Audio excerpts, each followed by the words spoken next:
Avançando agora, nós vamos, na verdade avançando não, na tela comigo, nós concluímos mais um tópico dentro da nossa análise, né? Nós finalizamos a parte relativa aqui ao litisconsórcio e já em ato contínuo nós vamos falar sobre intervenção de terceiros. Dentro do estudo de intervenção de terceiros, a primeira questão que se põe aqui para nós analisarmos são duas assertivas do CESP, uma no TCE e outra na Defensoria. Vamos lá. Primeira delas, né? Terceiro juridicamente interessado requereu sua intervenção no processo na qualidade de assistente.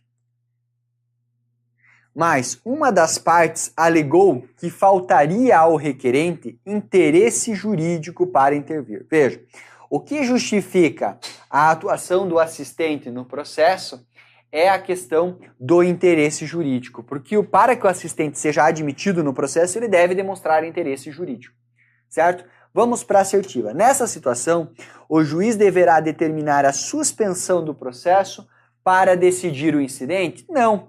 O artigo 120, parágrafo único do CPC, ele vai nos informar que, sem a suspensão do processo, o juiz decide o incidente. Portanto, essa primeira assertiva aqui, ela está o quê? Incorreta. Agora a segunda, vamos lá. Acerca das intervenções de terceiro, para que a gente possa marcar a assertiva correta. Vejamos, né? O assistente simples pode adotar a posição contrária à do assistido. Por exemplo, se o assistido formular um pedido de desistência, pode o assistente se opor a tal requerimento? Não pode. O assistente ele está ali para auxiliar a parte que ele entra a parte perante o polo no qual ele entra. Ele não poderá atuar em sentido contrário, portanto, novamente temos uma assertiva incorreta com fundamento lá no artigo 120. O assistente ele é um auxiliar, ele vai atuar como um auxiliar do assistido. Inclusive, se o assistido porventura abandonar o processo, né, ou for revel, o assistente será o seu substituto processual, de acordo com o que nós temos no nosso CPC. Portanto, as duas assertivas estão incorretas e nós podemos prosseguir para agora fazer uma questão do CESP em múltipla escolha. Fernando tem 15 anos de idade. Então, vejam só, Fernando é o quê? Fernando é um adolescente. Ele precisa estar representado ou assistido? Sim, Fernando precisaria de assistência, né? Com aprovação e apoio da sua mãe, ajuizou uma ação contra o espólio do suposto pai, objetivando declaração de paternidade pós-morte. Ou seja, ele não tinha pai, né, não tinha pai ao menos registral, e ele agora entra com uma ação de reconhecimento da paternidade depois da morte do seu pai, né, um reconhecimento de paternidade pós-morte.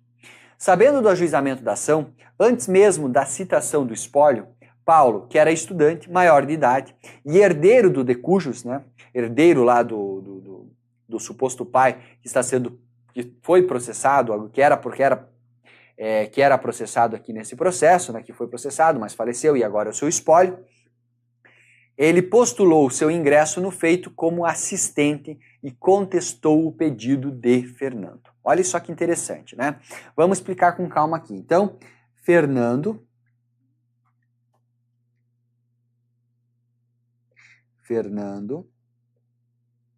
ele é o quê? Fernando entrou com uma ação contra o espólio do pai, certo?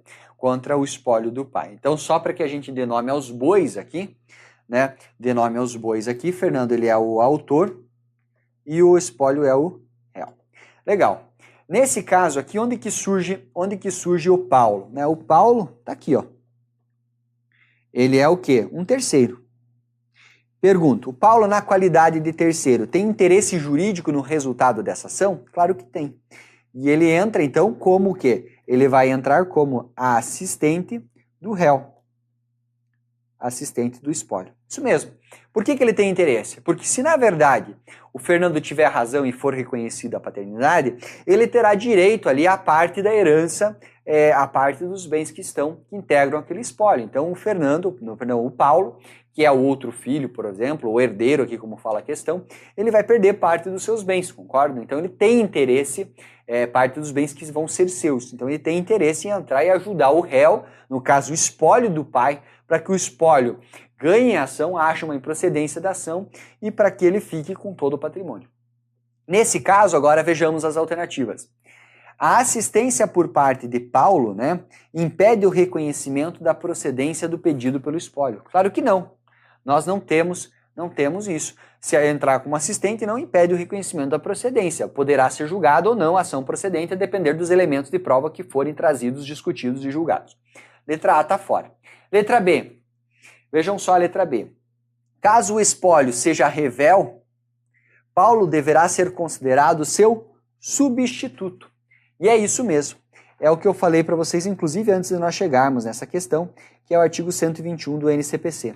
Ah, professor, não é gestor de negócios? Né? Eu já vi alguma coisa dizendo que se o assistido, né? Se o assistido for revel, ele seria gestor de negócios, o assistente seria gestor de negócios. Vejam, pessoal, isso aqui é se você estiver fazendo questão do CPC de 73. No novo Código de Processo Civil, ele será substituto, não gestor de negócios. Portanto, está corretíssima a letra B, gabarito aqui da nossa questão. Letra C, vejamos.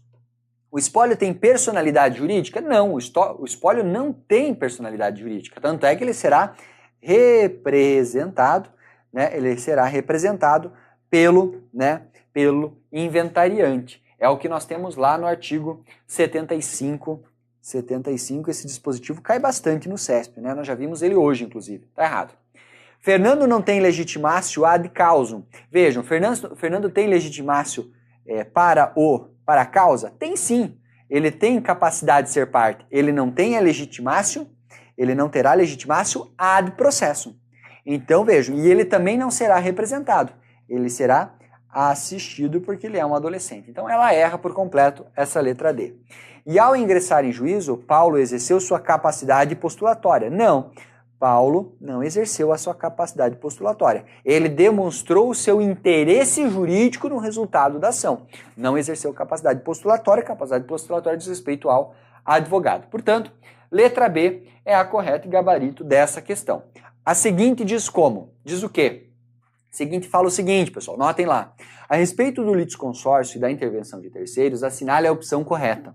Vejam, a denunciação da lide, quando feita pelo autor, deve ser requerida na petição inicial, viabilizando o eventual de direito de regresso contra o autor em relação ao denunciado.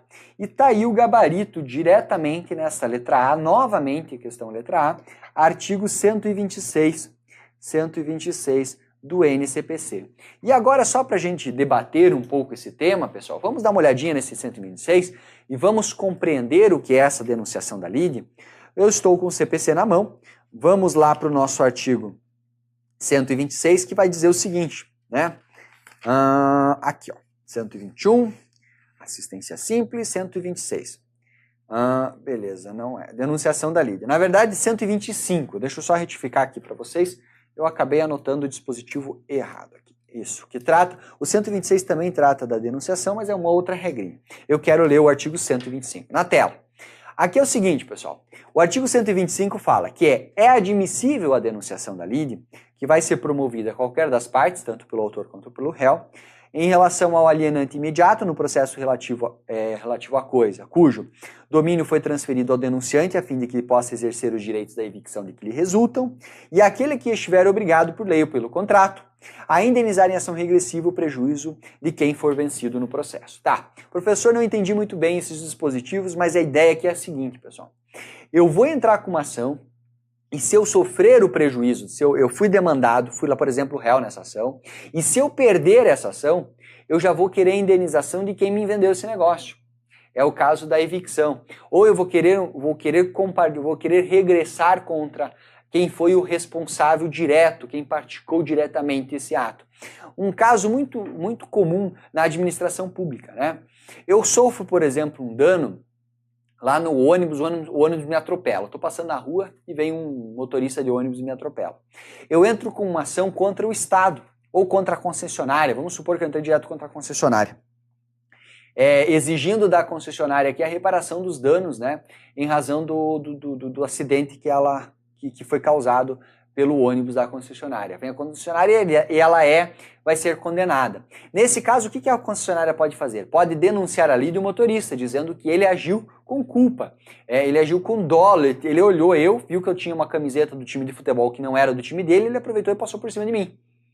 Nesse caso, nós temos a possibilidade de denunciar a lide para ele, para que ele passe a integrar. E se o juiz condenar a empresa, a concessionária de transporte, já vai condenar também a responsabilidade do motorista nesse caso. Isso seria a denunciação da lide. Portanto, letra A está correta. Ok, pessoal? Legal? Está correta aqui a letra A.